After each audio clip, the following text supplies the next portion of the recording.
Well, I'm here with Austin and Selena.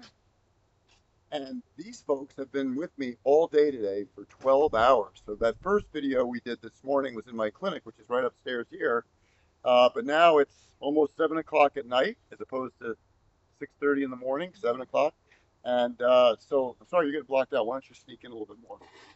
So what we're doing right now, we just had a little debrief discussion after doing two scoliosis surgeries today. So I just wanted to give Austin and Selena a chance to share, what things you guys learned today. So Selena, why don't you start off since you've actually even had the surgery? So what did you Yeah. learn and what did you see that was good?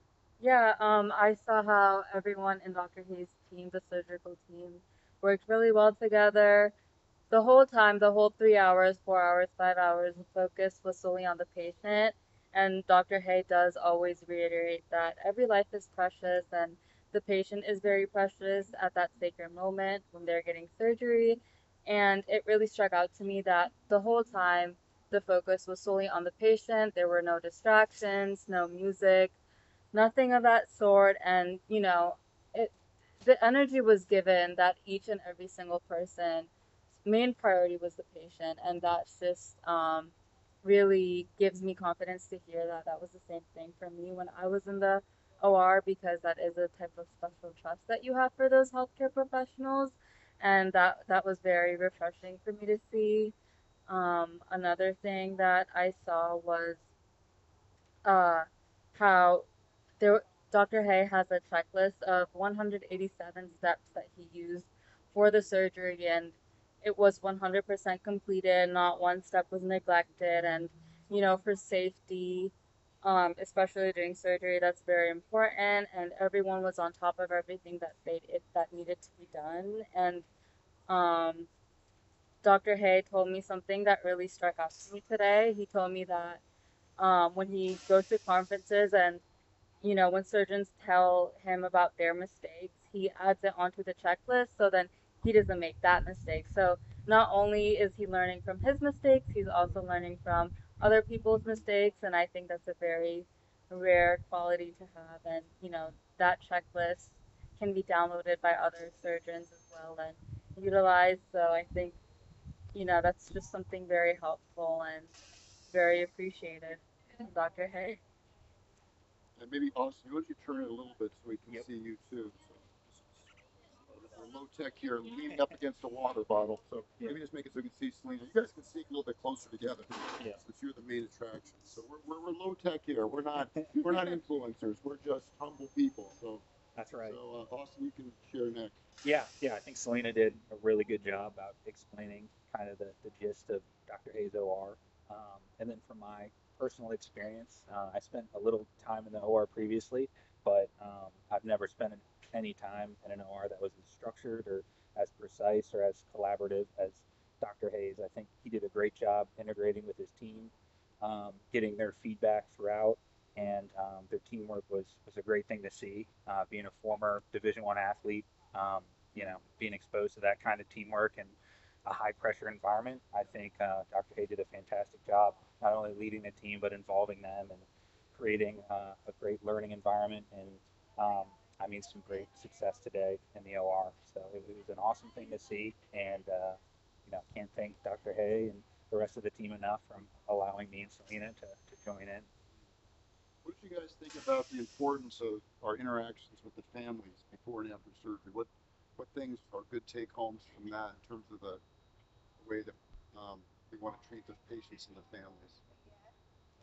Yeah, I mean, from my personal experience, Dr. Hay did the same thing for my family. So he frequently checks in with us. The nurse is frequently calling during surgery, and I think that gave my family more comfort. And so seeing that today, I definitely saw the eyes. Well, I didn't really see it on the eyes of my parents because I was in the OR, but from the other patients' parents, I did see my parents and them like they were very, thankful and grateful to know what was happening with their children. And I think it's very important for parents to have that confidence because they're sending their precious child to the OR. You don't know what's gonna happen. It's a surgery. It sounds very scary and stressful, and I think that it definitely alleviates that tension. And it's very important to keep families informed, especially with such a huge procedure. So using that timer, that hourly timer, I think that was helpful just to make sure that Yeah. we call.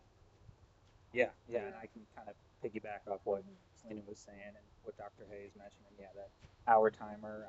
Dr. Hay makes sure to reach out to the family just to provide them updates throughout the entire procedure, which is great. And he also provides the families with his personal cell phone line that they can reach out to at any point throughout their treatment time, which is great. I know a lot of physicians tend not to do that, but Dr. Hayes is very open and encouraging for them to reach out if they have any questions or just want to talk about what's going on. So, Yeah, especially because the surgery time when their child is in the OR is very stressful. I think, when you're uncertain about what's going on, it kind of can create a panic, and I think that that really prevents and alleviates a lot of tension. That's great. But at the end of the day, when we got a chance to meet with the families at the very end, we just finished meeting with that family. There was also a chance to participate with some joy as well, right? yes. What did I say? You got to everybody take a deep breath, right? Yeah, Oh. So yeah, the parents could really finally relax after their kid had a big surgery. Mhm. So That's right. that was nice to be able to celebrate with them, wasn't it? Oh, Yes, yeah, it it was was. great. And I know they definitely appreciated that. Yeah. Yeah. Sharing the X-rays and all that. So Yeah. that was really good. Well, guys, it was great having you with me today, and you did a great job. And neither one of these folks fainted. I think they've got a future in spine Yeah. surgery. So, Successful day. but as Yeah. we started the day today, I shared with these guys that June 5th is always a special anniversary for me because 46 years ago today, at this hour, I was probably in the operating room myself with my open tibia fracture with Dr. Pittman doing surgery number 1 of 11 to put my leg back together and my life back together. So once again, we want to send a warm thank you to Dr. Pittman and also Barbara Bader, my physical therapist. And if there are any nurses or whatever from Glen Cove Hospital that took care of me, or just a big shout out to you guys because you guys were the good Samaritans for me when I was literally on the street with the EMTs all the way up through the ED and the floor nurses who took care of me for 3.5 months in the hospital. You guys had a huge effect on my life. And that's what led to me wanting me to combine engineering with patient care. And here we are 46 years later. So my job is to now inspire the next generation so I can retire.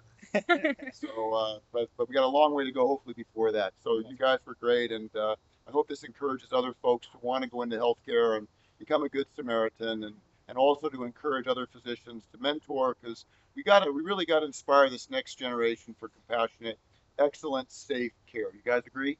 I agree 100%. 100%. All right. Take care now. Bye bye. Bye. You just press the button.